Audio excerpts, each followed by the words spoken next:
नेफरटीटी मिस्र की ताकतवर तरीन मलका की कहानी। कदीम मिस्र की 3000 साल तवील तारीख में मर्दों के साथ कई ख़वातीन भी ऐसी थीं जिन्होंने वो कारनामे सरअंजाम दिए जो आज के ज़माने में भी इनका नाम और मकाम ज़िंदा रखे हुए हैं। इस सदियों पुरानी तहजीब में ख़वातीन को कई आला तरीन ओहदों पर काम करने का मौका मिला था। कुछ औरतों ने बतौर फ़िरौन का नाम कमाया तो किसी को मलका की हैसियत से रियासती उमूर में फ़ाल किरदार अदा करके तारीख में अपनी सलाहियतें रकम करने का मौका मिला। 14वीं सदी क़ब्ल मसीह की नेफरटीटी भी एक ऐसा ही मशहूर नाम है जिसे मुल्क की तारीख के अहम फैसलों की वजह से याद किया जाता है। तारीखदान इस खातून को मिस्र की तारीख की सबसे ताकतवर मलका करार देते हैं। आखिर मुआरखीन की इस राय की वजह क्या है? बतौर मलका नेफरटीटी ने क्या किरदार अदा किया था? वो किस कदर ताकतवर मलका थी? इस वीडियो में इन तमाम सवालों के जवाब आपके सामने रखेंगे। चैनल को सब्सक्राइब कर दें और घंटी का निशान दबा दें ताकि आप तक हमारी दिलचस्प और मालूमाती वीडियोस बर वक्त पहुंचती रहें।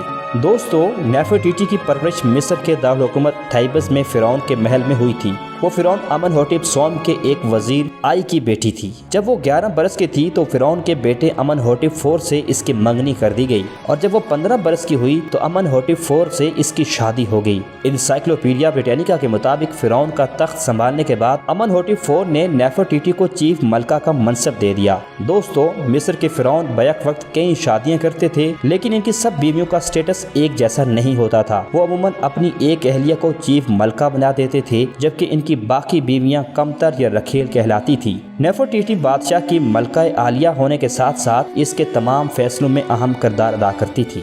मिस्र की तारीख में अमनहोटेप IV को एक नया मजहब मुतारिफ कराने के बाइस जाना जाता है, ऐसा मजहब जिसमें तौहीद का प्रचार किया गया था। फ़िरौन अमनहोटेप IV ने मिस्र में पूजे जाने वाले हजारों खुदाओं की परस्तश को ख़त्म करके सिर्फ एक की इबादत का हुक्म दिया था। इसने मिस्र के बाकी तमाम खुदाओं के खात्मे के लिए सख्त तरीन ऑपरेशन कराया था और इनके मंदिरों, यादगारी मकामात पर कुंदा नामों और दीगर निशानियों को ख़त्म करने का हुक्म दे दिया था। हजारों खुदाओं की जगह जिस एक खुदा को मुतारिफ कराया गया था इसका नाम था अतन। अतन नामी ये खुदा सूरज से मुंसलिक था जिसे सूरज की शाओं से जाहिर किया जाता था। इस नए मजहब के ऐलान के बाद अमनहोटेप IV ने अपना नाम तब्दील करके अखीनतन रख लिया था जिसका मतलब था अतन, खुदा की जिंदा रूह। तारीखदानों के मुताबिक फ़िरौन की ज़िंदगी के इस अहम तरीन और सबसे बड़े फैसले में इसकी महबूब मलका नेफरटीटी ने इंतहाई अहम किरदार अदा किया था। वर्ल्ड हिस्ट्री इंसाइक्लोपीडिया के मुताबिक ऐसे शवाहिद दस्तियाब हैं जो ये जाहिर करते हैं कि वो छोटी उम्र से ही अतन देवता की मानने वाली थी। इसलिए मुमकिन है कि फ़िरौन अखीरतन की जानिब से अतन को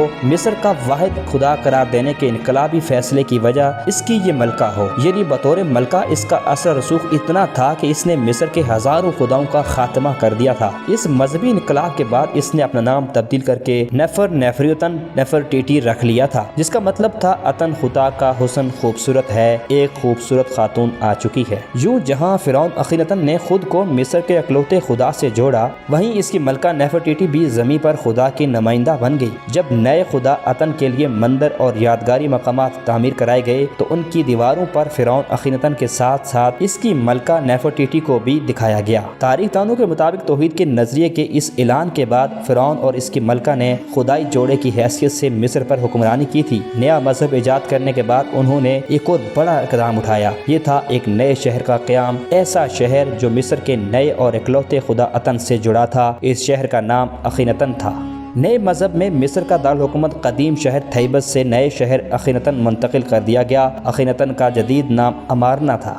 ये थे कदीम मिस्र के वो अहम तरीन फैसले जो मुमकिन तौर पर मलका नेफरटीटी के असर रसूख के बायस किए गए थे। चलिए अब जानते हैं कि मुल्क की हुक्मरानी में इस खातून का किरदार किस तरह मुनफरिद था। मुआरखीन के मुताबिक नेफरटीटी फ़िरौन के साथ मिलकर हुक्मरानी करती थी। जब फ़िरौन अखीनतन मिस्र में ज़ोर शोर से मजहबी तब्दीलियाँ राइज करने में मसरूफ़ हो गया तो इस खातून ने फ़िरौन के ओहदे के रवायती फ़राइज़ संभाल लिए। इस ज़माने की दरियाफ़्त शुदा तस्वीर और पेंटिंग्स में नेफरटीटी को वो अहम काम करते दिखाया गया है जो रवायती तौर पर फ़िरौन की जिम्मेदारियों में आते थे।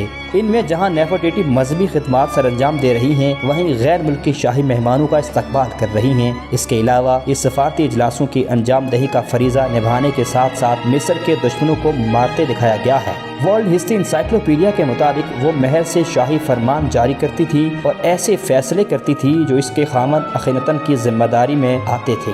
اس لیے ریسرچر یہ دعویٰ کرتے ہیں کہ ایک ملکہ کے طور پر کسی خاتون کے پاس اس قدر اختیارات نہیں تھے جتنے نیفرٹیٹی کو حاصل تھے۔ یہی وجہ ہے کہ اسے سب سے طاقتور ملکہ بھی کہا جاتا ہے۔ نیشنل جیوگرافی کی ایک رپورٹ کے مطابق نیفرٹیٹی کو قدیم مصر کی تاریخ میں ایسا مقام اور نمائش ملی جو اس سے پہلے کسی خاتون کو نہیں ملا تھا۔ اس کے اس مقام کا اظہار آرٹ میں بنائی گئی تصاویر، مجسموں اور عمارات پر کندہ پینٹنگز میں کیا گیا۔ مصر سے ملنے والی ایک قدیم تختی پر نیفرٹیٹی کا تعارف اپنے الفاظ میں کرایا گیا ہے۔ تعارفی الفاظ یہ ہیں: تمام شرفا کی رہنما خاتون، محل میں عظیم، ظاہری لحاظ سے مکمل، آرائشی لباس میں خوبصورت، خوشی کی مالکن، وہ جس کی آواز سن کر لوگ خوش ہوتے ہیں، بادشاہ کی عظیم اہلیہ، اس کی محبوبہ، مصر کی عظیم مالکن، نیفروتن نیفرٹیٹی، جسے ہمیشہ کے لیے زندگی ملی ہے۔ تاریخ دانوں کے مطابق ایک ملکہ کی حیثیت سے نیفرٹیٹی کے کئی القابات تھے، جیسا کہ موروثی شہزادی، دلکش خاتون، شیریں محبت والی وغیرہ۔ اس خاتون ملکہ کو نسوانی لحاظ سے کامل سمجھا جاتا ہے۔ اس کے بطن سے فرعون اخیناتن کی 6 بیٹیاں ہوئی تھی۔ مصر کے لوگوں کے نزدیک وہ افزائش نسل کی دیوی کا درجہ رکھتی تھی۔ دوستو، فرعون اخیناتن نے مصر پر 1353 قبل مسیح سے 1336 قبل مسیح تک 17 برس حکومت کی۔ اس کی حکومت کے 14 برس تک تو نیفرٹیٹی کی جانب سے ادا شدہ کردار کے شواہد ملتے ہیں، مگر بعد کے ریکارڈ سے اس کا نام غائب ہے۔ ملکہ کے منظر نامے سے اس اچانک گمشدگی کے بارے میں ہسٹری چینل نے لکھا ہے کہ ہو سکتا ہے کہ وہ اس مرحلے پر انتقال کر گئی ہوں، تاہم یہ بھی ممکن ہے کہ اس مرحلے پر وہ سرکاری حیثیت میں کسی اور نام کے ساتھ اپنے خاوند کے ساتھی حکمران کے طور پر ذمہ دار نبھانے لگ گئی ہو، اور پھر جب فرعون اخیناتن کا انتقال ہوا ہو تو اس نے باقاعدہ فرعون کا عہدہ سنبھال لیا ہو۔ انسائکلوپیڈیا بریٹانیکا کے مطابق 1336 قبل مسیح میں اخیناتن کا انتقال ہوا تو اس کے بعد سمن کیر نامی شخص نے فرعون کا منصب سنبھالا۔ کچھ مؤرخین کا کہنا ہے کہ سمن کیر نامی یہ فرعون حقیقت میں نیفرٹیٹی تھی جس نے نام بدل کر حکمرانی کی تھی۔ سمن کیر نامی یہ فرعون 3 برس تک برسر اقتدار رہا۔ اس کے بعد 1333 قبل مسیح میں نیفرٹیٹی کا سوتیلا بیٹا ٹوٹن خامن تخت پر بیٹھا، جس نے اپنے والد اور والدہ کی جانب سے کئی خداؤں کے مذہب کو ختم کرنے کا فیصلے کو کالعدم قرار دے کر مصر کے ماضی کے تمام خداؤں کو بحال کر دیا۔ اور جب فرعون ٹوٹن خامن کا دور ختم ہوا تو بعد میں آنے والے حکمرانوں نے اس کے والد اخیناتن اور والدہ نیفرٹیٹی کی تمام نشانیوں کو مسخ کر دیا۔ انسائکلوپیڈیا بریٹانیکا کے مطابق 1912 میں ماہرین آثار قدیمہ کو مصر میں امارنا کے مقام سے قدیم اشیاء ملی تو ملکہ نیفرٹیٹی کا کردار جدید دنیا کے سامنے آیا۔ یوں 32 صدیوں بعد انسان کو پتہ چلا کہ ایک خدا کے نظریے کا سب سے پہلے پرچار کرنے والوں میں مصر کی یہ خاتون بھی شامل تھی۔ دوستو، تو یہ تھی مصر کی طاقتور ملکہ نیفرٹیٹی کی کہانی۔ امید ہے کہ آپ کو ہماری یہ ویڈیو پسند آئی ہوگی۔ انشاءاللہ اگلی ویڈیو میں قدیم مصری تہذیب کے بارے میں مزید دلچسپ اور حیرت انگیز معلومات آپ کے سامنے رکھیں گے۔ تب تک کے لیے اللہ حافظ۔